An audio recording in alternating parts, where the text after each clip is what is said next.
আমার মতো মানুষ বেঁচে থাকার কোনো অধিকার নেই সমাজে। আজকে আমার সামনে আমার মাকে থানা থেকে লাথি দিয়ে বের করে দেওয়া হয়েছে। আমি সব দেখতেছি কিন্তু কিছু বলতে পারছি না। থানার ভিতরে 5 জন মিলে আমাকে উল্টো করে লাঠিচার্জ করছে, তাও আবার উলঙ্গ করে। আসলেই ভাই, গরিবের কোনো দুনিয়া নাই। আমাদের পরিবার বলতে আমার মা আর ছোট বোন, একটা মাত্র বোন। বোনের বয়স মাত্র 8 বছর। এত কিছু বোঝে না। বোনের বয়স যখন 4 মাস তখন বাবা মারা যায়, আর তখন থেকে সংসারের হাল আমি ধরি। এই একটা দোকানে কাজ করি আর থাকি বস্তিতে। এর জন্যই আমি মাকে সবসময় বলি, আম্মু, গরিবের কোনো জীবন আছে? আর আম্মু তখন আমাকে একটা কথাই উত্তর দেয়, মানুষ ছোট থেকে বড় হয়, বড় থেকে কখনো ছোট হয় দেখছোস? আমারও অনেক আশা আছে তোকে নিয়ে, অনেক বড় কিছু করবি। ভালো কোনো ভার্সিটিতে চান্স পেতাম, কিন্তু টাকার কারণে পরীক্ষা দিতে পারি নাই। কাছেই একটা সরকারি ভার্সিটিতে ওইখানে ভর্তি হয়ে গেছি। কোনো মতে পড়াশোনাটা চালাই আম্মুর কারণে। আম্মু না থাকলে হয়তো পড়াশোনা করতাম না। তো আজকে সকালে দোকানে যাচ্ছি। আম্মু প্রতিদিন আমাকে একটা কথাই বলে, বাবা, কাজ করতে যাবি যা, কিন্তু কারোর সাথে ঝগড়া করবি না। আমি বললাম, আরে কি যে বলো না আম্মু, আমি কারোর সাথে ঝগড়া করি বলো? আম্মু বলল, তাও বাবা, এই শহরের মানুষগুলো ভালো না। আমি বললাম, জানি আম্মু, তোমাকে বলতে হবে না। মিলি কই, আমার ছোট বোন? আম্মু বলল, ঘরে বসে দেখ কি করছে, যত জিনিসপত্র আছে সব উল্টো করছে, আর কি করবে? আমি বললাম, থাক, ছোট মানুষ করতে দাও। আচ্ছা আম্মু, যাই, দেরি হয়ে যাচ্ছে। আম্মু বলল, আচ্ছা বাবা। কিছু দূর আসতেই একটা মেয়ে বলল, স্যার, ওই লাল শার্ট পরা ছেলে আছে না, ওর মতোই দেখতে। আর বলতে হবে না মা, তুমি চলে যাও, আমি নিশ্চিত ওই হবে। দেখো ওকে কেমন উচিত শিক্ষা দিই। মনে মনে চিন্তা করছি, লাল শার্ট পরা তো এখানে আমি ছাড়া কেউ নেই, তাহলে কি আমাকেই বলছে? পিছনে তাকিয়ে দেখি আমাদের থানার ওসি। আমার খুব ভয় হতে লাগলো। ওসি বলল, এই ছেলে, এইদিকে আসো। আমি ভয়ে ভয়ে ওদের কাছে হেঁটে গেলাম। আমি বললাম, জি স্যার, কিছু বলবেন? এক কনস্টেবল বলল, স্যার, যারা করে তারা এই ছেলের মতোই ভালো সাজে, আপনি তাকে চিনতেই পারবেন না। আমি বললাম, কি বলছেন? মানে? ওসি বলল, কালকে তুই কইছিলি। আমি বললাম, জি, কেন? আমি আমার বাড়িতে। ওসি বলল, এখন কোথায় যাচ্ছ? আমি বললাম, কাজ করতে। ওসি বলল, কি কাজ করো? আমি বললাম, জি, দোকানে কাজ করি। ওসি বলল, কালকে যাও নাই কেন? আমি বললাম, জি, কালকে অসুস্থ ছিলাম স্যার, এই জন্য যাই নাই। পাশে থাকা ছেলেটা বলল, বেশ স্যার, সব প্রমাণ হয়ে গেছে। আর কে করবে? ছেলেটাই মেয়েটাকে করেছে, আর মেয়েটা তো নিজেই দেখিয়ে দিয়ে গেছে। আমি বললাম, কি বলছেন আপনারা এইসব? মাথা খারাপ? আমি আবার কাকে করব? জীবনে কোনো মেয়েকে ছুঁয়ে পর্যন্ত দেখি নাই। ওসি বলল, যারা করে তারা ঠিক তোর মতোই কথা বলে। ওই, একে গাড়িতে তোল, এভাবে স্বীকার করবে না। আমি বললাম, স্যার, আমার কথাটা তো একটু শুনবেন। ওসি বলল, আচ্ছা তাহলে এখন স্বীকার করে ফেল যে কালকে মেয়েটাকে তুই করছস, তাহলে শাস্তি কম দেওয়ার চেষ্টা করব। আমি বললাম, বলছি তো আমি কিছুই করি নাই। একটু পর পর কি বলছেন আর কাকে করব আমি? ওসি বলল, তোর সাহস তো কম নয়। এক তো আমার কথার উত্তর দিচ্ছিস না, আবার আমার মুখে মুখে কথা বলছিস। এই, একে জেলে ভরে লাঠিচার্জ করে সব বের কর। আপনাকে বলতে হবে না, দেখেন সব কিভাবে স্বীকার করে। আমি বললাম, প্লিজ স্যার, আমার কথাটা তো একটু শুনুন। কেউ আমার কোনো কথা শোনে না। হাজতে ভরে 5 জন মিলে আমাকে লাঠিচার্জ করছে। দেখো, এখনো সময় আছে, বলে ফেল যে মেয়েটাকে কিভাবে করলি। আমি বললাম, বলছি তো আমি মেয়েটাকেই চিনি না, আবার করবো কিভাবে? ও তাই নাকি? তোরা তো একটু জোরে বললো। স্যার, ও মুখ থেকে কোনো কথাই বের করছে না। ওসি বলল, উল্টা করে উলঙ্গ করে পিটাও, তাহলে সব বলে দিবে। আমাকেও তাই করছে, শুধু চিৎকার করছি, আর কিছু বলতে পারছি না। এখনো সময় আছে, বলে দে। আমি বললাম, আমি করি নাই। তবে রে, ইচ্ছা মতো মারতে লাগলো। হঠাৎ বাড়ি থেকে আম্মুর আওয়াজ শুনতে পারছি। আম্মু কান্না করতে করতে বলল, কি কারণে আমার ছেলেকে এভাবে মারছেন? ওসি বলল, আপনার ছেলে করেছে একটা মেয়েকে। আম্মু বলল, কি বলছেন আপনারা? মাথা খারাপ হয়েছে? আমার ছেলে মোটেই এমনটা করতে পারে না। ওসি বলল, ও তাই নাকি? মেয়েটা নিজেই আপনার ছেলেকে দেখিয়ে বলেছে। আম্মু বলল, মেয়েটা হয়তো ভুল দেখেছে। ওসি বলল, আমাদের দেশে নাকি বিচার হয় না, আমি থাকতে হবে, এখন এখান থেকে চলে যান। আম্মু বলল, আপনার পায়ে পড়ি, আমার ছেলেকে ছেড়ে দেন। ওসি বলল, একটা গোপন কথা কি জানেন? জেলের ভিতরে মেয়েদেরকে আমি করি, তাই বলছি আপনি এখান থেকে চলে যান, নয়তো বলা যায় না, আপনার উপরেও আমার নজর পড়তে পারে। আম্মু বলল, ছি ছি ছি, থানার ওসি এত খারাপ? ওসি বলল, খারাপের দেখেছেন কি? বলেই আম্মুকে লাথি দিয়ে বের করে দিল। আম্মু কান্না করতে করতে চলে যাচ্ছে। বিশ্বাস করেন ভাই, এই কাহিনী দেখে আমার শরীরের ভিতর আগুন জ্বলছে। মনটা চাইছে সব কয়টাকে হত্যা করি, কিন্তু পারছি না। হঠাৎ একটা মেয়ে তার বাবাকে নিয়ে এসে বলল, স্যার, কাকে ধরে নিয়ে আনছেন? ওসি বলল, তুমি চিন্তা করিও না, ওই দেখো ছেলেটাকে মেরে কি অবস্থা করে ফেলেছে। মেয়েটা বলল, কিন্তু স্যার, ও তো আমার সাথে কিছুই করে নাই। ওসি বলল, মানে কি বলছো? মেয়েটা বলল, জি স্যার, যে আমাকে করেছে ওর নাম রনি, আর রাস্তায় মেয়েদের নিয়ে ঘুরছে। রনি নামটা শুনেই বুঝে গেছি ওর কোনো বিচার হবে না। হাসির কোনো বিচার হয় না। ওর বাবার টাকার অভাব নাই, আর রনি যাকে পারে তাকে মারে, আর তো কোনো কথাই নাই। ওসি বলল ছেলেকে নিয়ে আসো তো। আমাকে কাপড় পরিয়ে বাইরে নিয়ে আসলো। হাঁটার শক্তিটুকু আমার শরীরে নাই, কিভাবে বাড়িতে যাব তাই চিন্তা করছি। মেয়েটা বলল সরি আমার জন্য আপনাকে আজকে আমি একটা হাসি দিয়ে স্যার আমি করেছি, গরিবের কোনো বিচার নাই। জানি স্যার, বলতে হবে না। একটা হেল্প করবেন, আমাকে শুধু বাড়িতে দিয়ে আসবেন। ওসি বলল কনস্টেবল যাও ওকে বাড়িতে দিয়ে আসো। মেয়েটা বলল স্যার যে আমাকে করেছে তাকে ধরবেন না। ওসি বলল আরে যাও মা, তুমি চিন্তা করিও না, আমি সব দেখে নিব। মেয়েটা বলল কিন্তু স্যার ও তো জেলের বাইরে ঘোরাঘুরি করছে। ওসি বলল তো কি হয়েছে, যাও বলছি, শোনা যায় না কানে। মেয়েটা বলল কিন্তু স্যার। ওসি বলল বলছি তো যেতে। ভয়ে মেয়েটা চলে গেল। আমি মনে মনে হাসতেছি, জানি ওর কোনো বিচার হবে না। পুলিশকে যে টাকা দিতে পারবে পুলিশ তার পক্ষেই কথা বলবে, এজন্য পুলিশকে আমি ঘৃণা করি। আর আজকে আমার সাথে যা হয়েছে এরপর থেকে তো পুলিশকে দুচোখেও দেখার ইচ্ছা করবে না। পুলিশ আমাকে বাড়ির সামনে নামিয়ে দিয়ে চলে গেল। কোনো মতে বাড়ির ভিতরে গেলাম। আম্মু আমাকে দেখে জড়িয়ে ধরে কান্না করছে। আম্মু বলল বাবা ওসির কথা কি সত্যি? আমি বললাম অন্যায় করে বড় লোকেরা আর শাস্তি পায় গরিবেরা। আম্মু বলল বাবা আমাদের এত টাকা নাই, নাইলে আজকে আর তোর এই অবস্থা হতো না। আমি বললাম বাদ দাও আম্মু, এমনি ভালো হয়ে যাবে। আর যেই মেয়েটা হয়েছে ছেলেটা ছিল রনি। আম্মু বলল ওদের তো কোনো বিচার হবে না, রনিকে সবাই চিনে। আমি বললাম কেন, আমাকেই তো মারছে, ওর আবার কি করবে? মিলি বলল ভাইয়া তোমার কি হয়েছে? আমি বললাম না রে বোন, কিছু হয় নাই, এই তো রাস্তা দিয়ে হাঁটতে গিয়ে পড়ে গেছি। মিলি বলল দেখে শুনে হাঁটবা না তুমি, বোকা ছেলে। আমি বললাম লক্ষ্মী বোন আমার। আম্মু বলল এখানে শুয়ে থাক কিছুক্ষণ, তাহলে ভালো লাগবে। আমি বললাম আচ্ছা আম্মু। আম্মু চলে যাওয়ার পর আমার গার্লফ্রেন্ডকে কল দিলাম। গরিবের আবার গার্লফ্রেন্ড, তাই তো চিন্তা করছেন। আসলে বড়লোক বাবার একমাত্র মেয়ে, খুব কেয়ারিং করে আমাকে, এর জন্য ওকে আমি ভালোবাসি। কিন্তু আমি জানি ওর সাথে আমার কখনোই যায় না, আর কখনো মিলনও হবে না। আর ওর বাসা আমার বাসা থেকে 10 টাকা ভাড়া।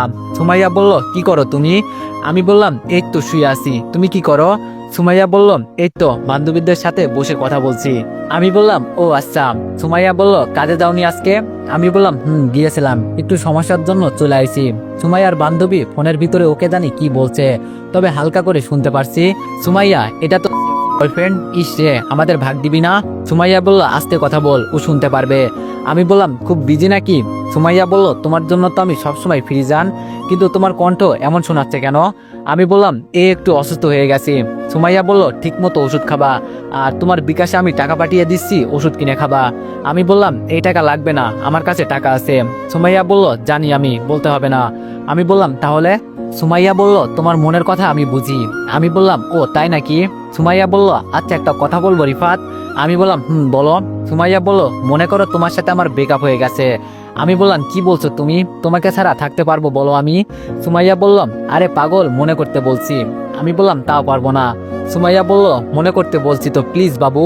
আমি বললাম আচ্ছা মনে করলাম, এখন বলো। সুমাইয়া বলল আমি যে তোমাকে এত টাকা দিচ্ছি, এই টাকার বিনিময়ে কি দিবা আমাকে? আমি বললাম তোমার টাকা তো সব খরচ করে ফেলেছি, তাই দিতে পারবো না, তবে তুমি যা বলবে তাই করব, এছাড়া উপায় থাকবে না। সুমাইয়া বলল মনে থাকে জানো। আমি বললাম কি? সুমাইয়া বলল কিছু না, বাদ দাও, এইসব হিসাব তুমি বুঝবা না, খুব শীঘ্রই তোমার সাথে দেখা হবে, তবে সেটা খুব স্পেশাল ভাবে। আমি বললাম কি বলছো, কিছুই তো বুঝতে পারছি না। সুমাইয়া বলল খুব তাড়াতাড়ি বোঝা যাবে আশা করি। আমি বললাম কি জানি কি সব কথা বলো তুমি, আচ্ছা ফোন রাখি, মা আছে পাশে। সুমাইয়া বলল ওকে বেবি। ফোনটা রেখে দিলাম। হঠাৎ একটা মেসেজ আসলো 10,000 টাকার। আসলে সুমাইয়া আমাকে অনেক টাকা দিছে, এই পর্যন্ত যদি আমি নাও করি তাও দেয়। এখন আমার এমন মনে হয় যেন ও আমাকে ভালোবাসে না, আমাকে নিয়ে কেমন জানি একটা গেম খেলছে, সেটা ওর বান্ধবীদের কথাই বুঝতে পারি। সে যাই হোক, 2 মাসের সম্পর্ক আমাদের, আমি তো ওকে অনেক ভালোবাসি। এভাবে 3-4 দিন চলে গেল। এখন আমি অনেকটাই সুস্থ। সকালে দোকানে যাব, ঘর থেকে বের হয়েছি, কিন্তু পাশের বাসার মেয়েটা আমার পথ আটকে দাঁড়িয়েছে। মেয়েটার নাম তুবা, অনেকটাই ভালো, তবে তুবা আমার সাথে কথা বলতে চাই, আমি বলি না। আমি বললাম প্লিজ ম্যাডাম আমার পথ ছাড়ুন। তুবা বলল আমি তোমার সাথে কথা বলতে চাই, আর তুমি এমন করো কেন? আমি বললাম দেখুন আপনি বড়লোক বাবার একমাত্র সন্তান, আপনার সাথে আমার যায় না, কই আমি আর কই আপনি, মানুষ দেখলে কি বলবে, বলে হেঁটে যাচ্ছি। তুবা বলল আমার কথাটা তো শুনবে। আমি কোনো কথা না বলে চলে যাচ্ছি। বড়লোকদের থেকে যত দূরে থাকা যায় ততটাই ভালো। দোকানে যাওয়ার পর দোকানের মালিক মানে চাচা বলল কি চাই এখানে? আমি বললাম আসলে চাচা একটু অসুস্থ ছিলাম, এই জন্য আসতে পারি নাই। চাচা বলল দোকানটা কি তোমার বাবার, যে তুমি যেভাবে ইচ্ছা সেভাবে কাজ করবে আবার আসবে না? আমি বললাম সরি চাচা, আর হবে না। চাচা বলল এটাই শেষ, আরেকবার এরকম হলে চাকরি থেকে বের করে দিব। আমি আর কিছু বললাম না। আমার সাথে আরেকটা ছেলে কাজ করে, নাম রাসেল, ছেলেটা খুব ভালো। চাচা বলল আমি চলে গেলাম, আরেকবার বিকালে আসবো। রাসেল বলল সমস্যা নেই, আমরা পারবো। চাচা চলে যাওয়ার পর রাসেল বলল কিরে এতদিন আসলি না কেন? আমি বললাম সে অনেক কাহিনী।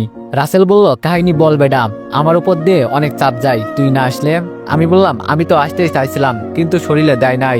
রাসেল বলল কি হয়েছে বলতো। আমি বললাম শোন তাহলে। রাসেল সব শোনার পর বলল এইসব আবার হয় নাকি, আমার তো বিশ্বাসই হচ্ছে না। আমি বললাম তো কি আমি মিথ্যা বলছি নাকি? রাসেল বলল কি জানি বাবা, তবে আমার বিশ্বাস হয় না। আমি বললাম থাক ভাই, তোর বিশ্বাস করতে হবে না। রাসেল বলল তোর গার্লফ্রেন্ডের কি খবর? আমি বললাম আমার গার্লফ্রেন্ডের হায়াত আছে, কথা বলতে না বলতেই ফোন দিয়ে দিছে দেখছোস। রাসেল বলল ভালো তো, প্রেম কর। আমি বললাম গরিবের আবার প্রেম? রাসেল বলল প্রেম করে বলিস গরিবের আবার প্রেম শালা। আমি বললাম আচ্ছা একটু চুপ থাক, কথা বলি। ফোনটা রিসিভ করলাম। সুমাইয়া বলল এত দেরি লাগে একটা ফোন রিসিভ করতে? আমি বললাম সরি বেবি, কাজ করছিলাম তো এর জন্য একটু দেরি হয়েছে। সুমাইয়া বলল তো কেমন আছে আমার জানটা? আমি বললাম এই তো কোনো রকম ভালো, তুমি কেমন আছো? সুমাইয়া বলল আমি অনেক ভালো। কালকে তো শুক্রবার, কালকে সারাদিন আমরা ঘুরবো। আমি বললাম কিন্তু আমার তো কাজ করতে হবে। সুমাইয়া বলল আমি কিছু শুনতে চাই না, কালকে তুমি আমার সাথে ঘুরবে, ব্যাস ঘুরবে, আর কিচ্ছু না। আমি বললাম আশায় লাগবে। সুমাইয়া বলল তুমি বুঝি আমাকে ভালোবাসো না? আমি বললাম অনেক ভালোবাসি তোমাকে জান। সুমাইয়া বলল তাহলে বলো কেন আমার সাথে তুমি আসবে না? আমি বললাম সরি। রাসেল বলল রিফাত রনি আসছে মনে হয়, সিগারেট নিবে, ফোনটা একটু রাখ।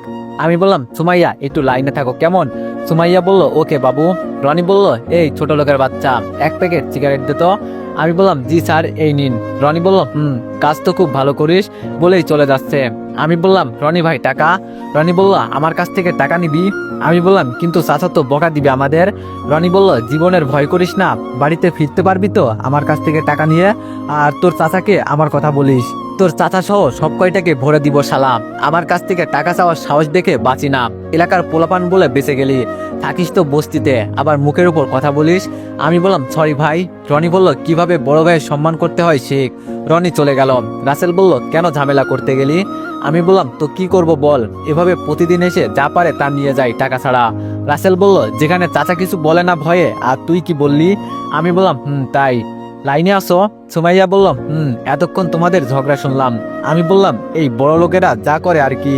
সুমাইয়া বলল ছেলেটাকে? আমি বললাম চৌধুরী সাহেবের একমাত্র ছেলে বানাইছে তো সন্ত্রাস, এই শালার জন্য কালকে আমাকে এটা বলে জিবে কামড় দিলাম, সুমাইয়াকে বলা যাবে না। সুমাইয়া বলল কি হয়েছে? আমি বললাম এই কিছু না। এই সুমাইয়া আমার তো আর সহ্য হচ্ছে না, তোর বয়ফ্রেন্ডকে তাড়াতাড়ি নিয়ে আয় না। সুমাইয়া বলল আরে একটু অপেক্ষা কর, তাহলেই তো সবাই মিলে এনজয় করতে পারবো। আমি বললাম কি বলে তোমার বান্ধবী, আর এনজয় করবে মানে? সুমাইয়া বলল আরে কিছু না, বলছে আমরা পিকনিকে যাব তো এর জন্য এনজয় হবে, অনেকেই কথা বলছে। আমি বললাম ও তাই বলো, আচ্ছা তুমি কি সবসময় তোমার বান্ধবীদের সাথে থাকো? সুমাইয়া বলল ওরাই তো আমার সবকিছু। আমি বললাম আর আমি? সুমাইয়া বলল তুমি তোমার বেঁচে থাকার ঔষধ। আমি বললাম ও আচ্ছা তাই নাকি। এভাবে সুমাইয়ার সাথে কিছুক্ষণ কথা বলে ফোন রেখে দিলাম। কাজ করতে করতে রাত হয়ে গেল। বাড়ির উদ্দেশ্যে রওনা দিলাম সব গুছিয়ে। বাড়ি যাওয়ার পর দেখি মিলি দরজার সামনে দাঁড়িয়ে আছে। আমি বললাম কি চাই আমার বোনটার? মিলি কোনো কথা বলছে না। আমি মিলিকে কোলে নিয়ে বললাম এই নে তোর চকলেট, আর রাগ করিস কেন? মিলি বলল তো তুমি এসেই আমাকে চকলেট দিবে না? আমি বললাম আমি তো দেখতে চেয়েছিলাম আমার বোনটার কেমন রাগ আছে। মিলি বলল আমার অনেক রাগ আছে জানো ভাইয়া, আমি তোমাকে মারবো যেই দিন চকলেট না আনবে। আমি বললাম এই জন্যই তো ভয়ে তোর জন্য চকলেট নিয়ে আসি। মিলি বলল দেখছো তুমি আমাকে কেমন ভয় পাও? আমি বললাম অনেক ভয় পাই। এখন বল আম্মু কই? মিলি বলল পাশের বাসায় গেছে। আম্মু বলল কি রে বাবা কখন আসলি? আমি বললাম এই তো মাত্র আসলাম। আম্মু বলল আচ্ছা বস আমি খাবার দিচ্ছি। আমি বললাম তোমাকে কেমন যেন টেনশনে লাগছে, আম্মু কোনো কিছু কি হয়েছে? এটা বলতেই আম্মু তাড়াহুড়ো করে বলল না বাবা কিছু হয় নাই, আমার আবার কি হবে? আমি বললাম আচ্ছা আমি হাত মুখ ধুয়ে আসি। রাতে খেয়ে শুয়ে পড়লাম। সকাল 8টায় ঘুম থেকে উঠে ঘরে ফ্রেশ হয়ে বসে আছি। আম্মু বলল কোথাও যাবি নাকি আজকে? আমি বললাম আম্মু এক ফ্রেন্ডের সাথে ঘুরতে যাব। আম্মু বলল আচ্ছা সাবধানে যা। আমি বললাম আম্মু। মিলি বলল ভাইয়া আমার চকলেট নিয়ে আসবা। আমি বললাম অবশ্যই বোন। ঘর থেকে বের হয়ে কিছুদিন যেতেই আবার পুলিশের গাড়ি আমার সামনে এসে দাঁড়ালো। পুলিশের গাড়ি দেখে শরীর জ্বলতে লাগলো। আমি বললাম আজকে আবার কি চাই? স্যার আপনাকে আমার সাথে যেতে বলেছে, চলেন। আমি কোনো কথা না বলে উঠে পড়লাম, জানি ওদের সাথে কথা বলে লাভ নেই, আমাকে নিয়ে যাবেই। থানায় গিয়ে দেখি রনি ওসির সাথে বসে আছে। রনি বলল, ও তাহলে সেই দিন আমার জন্য তুই অযথা মার খেলি। আমি কিছু বললাম না। ওসি বলল, তো আজকেও কি ওর নামে কেস ফাইল করব? রনি বলল, ওরা যেহেতু মানে না করে ফেল। আর আমাকে বলে, এই নে 1 লাখ টাকা, আমার জন্য অনেক কিছু করলি, এভাবে থাকলে থাক, আমার পিছনে অনেক কিছু পাবি। বলে রনি চলে গেল। ওসি আমার কাছ থেকে টাকাগুলো নিয়ে বলল, নাম বল। আমি বললাম, আমার টাকা নিলেন কেন? ওসি বলল, এগুলো তোরে দিছে বলে তোর হয়ে গেল, শালা সেই দিনের মতো উল্টো করে পিটাবো। আমি বললাম, কিন্তু এই টাকাগুলো তো। আমার হাতে একটা জোরে আঘাত করলো লাঠি দিয়ে। আমি ও বাবা গো বলে একটা চিৎকার দিলাম। ওসি বলল, চুপ শালা চুপ, মুখে মুখে কথা বলিস, এমন কেস দিয়ে জেলে ভরে দিব, জীবনেও আর বের হতে পারবি না। নাম বল, এখন তোর জন্য বসে থাকতে পারবো না। আমি বললাম, জি রিফাত। ওসি বলল, আগে পিছে কিছু নাই? আমি বললাম, মোহাম্মদ রিফাত ইসলাম। ওসি বলল, বাবা মার নাম বল। আমি সব বলার পর বললাম, আচ্ছা এইগুলো কিসের জন্য নিচ্ছেন? ওসি বলল, তুই একটা ছেলেকে মেরে হাসপাতালে পাঠাইলি, কেস ফাইল করলাম যাতে ছেলের বাবাকে দেখাতে পারি। অবশ্য জেলে বন্দি করতাম তোরে, কিন্তু সেই দিন মারছি তো, এই জন্য আর কিছু করলাম না। আমি বললাম, কিন্তু আমি তো কাউকে মারি নাই। ওসি বলল, মারছে তো রনিম, আর হিসাব দিবি তুই। আমি বললাম, আচ্ছা বুঝলাম, তাহলে এখন কি আমি যেতে পারি? কিছু বললাম না, না হলে ঝামেলায় পড়বো। ওসি বলল, যা। আমি চুপচাপ বের হয়ে গেলাম। আমার ওর উপর রাগ ছিল না, কিন্তু আমার টাকাগুলো নিয়ে নিল। ছাড়বো না শালা তোরে, সময় একদিন আমারও আসবে, সব পুলিশ জাতিকে দেখে নিব, এমন অপবাদ দিব পুলিশের নামে, মুখ দেখাতেও পারবি না। মনকে শান্ত করার জন্য এগুলো বললাম। জানি না পুলিশের উপর প্রতিশোধ নিতে পারবো কিনা, তবে সুযোগ পেলে কাউকে ছাড়বো না। ফোনটা বের করে দেখি সুমাইয়ার 20টা মিস কল। তাড়াতাড়ি ফোনটা ব্যাক করলাম। সুমাইয়া বলল, এ শালা, সেই কখন থেকে তোকে কল দিচ্ছি, তোর তো কোনো খবরই নেই। আমি বললাম, আসলে আম্মু কাছে ছিল এর জন্য। আর তুমি আমাকে শালা বলছো, যাও, তোমার সাথে কথা বলবো না। সুমাইয়া বলল, সরি, অনেক রাগে বলে ফেলেছি। জান, এই পার্কে আমি 30 মিনিট ধরে দাঁড়িয়ে আছি। আমি বললাম, সরি, চলে আসছি, 5 মিনিট দাঁড়াও, আমি 10 মিনিটের মাঝে চলে আসছি। ফোন রেখে দিয়ে হাঁটতে হাঁটতে পার্কে চলে গেলাম। ভিতরে গিয়ে দেখি সুমাইয়া একটা বেঞ্চে বসে আছে, পরনে নীল শাড়ি। আমি গিয়ে ওকে পেছন থেকে জড়িয়ে ধরলাম। সুমাইয়া ভয়ে ভয়ে বলল, কে? আমি বললাম, আরে পাগলি আমি। সুমাইয়া বলল, ও তুমি? আমি তো ভয় পেয়ে গেছি, এতক্ষণ আসার সময় হলো তোমার, সেই কখন থেকে অপেক্ষা করছি। আমি বললাম, এই দেখো কান ধরছি, আর দেরি হবে না। সুমাইয়া বলল, আচ্ছা বাদ দাও, চলো ওইদিকে যাই। আমি বললাম, একটু পরে যাই, তোমাকে জড়িয়ে ধরে রাখি কিছুক্ষণ। সুমাইয়া বললাম, তোমার গার্লফ্রেন্ডকে তুমি জড়িয়ে ধরবে, এজন্য কি অনুমতি নিতে হয়? আমি সুমাইয়াকে জড়িয়ে ধরে বললাম, এত আদর দিচ্ছ যে? সুমাইয়া বলল, আর কয়দিন পর তো তুমি পর হয়ে যাবে, আর তোমাকে পটাতে হবে না। আমি বললাম, কি বলো, কিছুই তো বুঝতে পারছি না। সুমাইয়া বলল, এইসব তুমি বুঝবা না। আমি বললাম, আমার মনে হচ্ছে পিছন থেকে কেউ আমাদের ফলো করছে। সুমাইয়া বলল, কই, আমি দেখতে পারছি না। আচ্ছা সেই সব বাদ দাও, এখন বলো, তোমার পছন্দের শাড়ি পরে আসছি, কেমন লাগছে আমাকে? আমি বললাম, অনেক অনেক সুন্দর, তোমার সুন্দরের তুলনাই হয় না। সুমাইয়া বলল, সত্যি তুমি খুশি হয়েছো তো? আমি বললাম, অনেক অনেক। সুমাইয়া বলল, তো চলো সামনে একটু যাই। আমি বললাম, চলো। সুমাইয়া বলল, আচ্ছা রিফাত, যদি কোনোদিন শোনো আমি তোমাকে ভালোবাসি নাই, তখন কি করবে তুমি? আমি বললাম, তোমার সাথে ঘুরতে আসছি, কই একটু মজা করবা তা না, আর তুমি কি সব কথা বলো? সুমাইয়া বলল, আচ্ছা সরি। আমি বললাম, জান, তোমাকে আমি কত ভালোবাসি। সুমাইয়া বলল, তুমি আমার বান্ধবীদের সাথে পরিচয় হবা? আমি বললাম, তোমার বান্ধবী আছে আবার? সুমাইয়া বলল, ফোনে কি শুনতাম? আমি বললাম, ও সরি, মনে নাই। সুমাইয়া বলল, আমার 4টা কলিজার টুকরা বান্ধবী আছে। কিরে তোরা কই? 4টা মেয়ে এসে বলল, এই যে আমরা। মেয়েগুলো দেখতে অনেক বড় লোক পরিবারের মনে হয়, আর সুন্দর আছে বলতে হবে। সুমাইয়া বলল, ওর নাম তানিয়া তাসিবা। এভাবে 4জনের সাথে পরিচয় করিয়ে দিল। তবে এর মাঝে একটা বান্ধবী ঠোঁট কামড়াচ্ছে।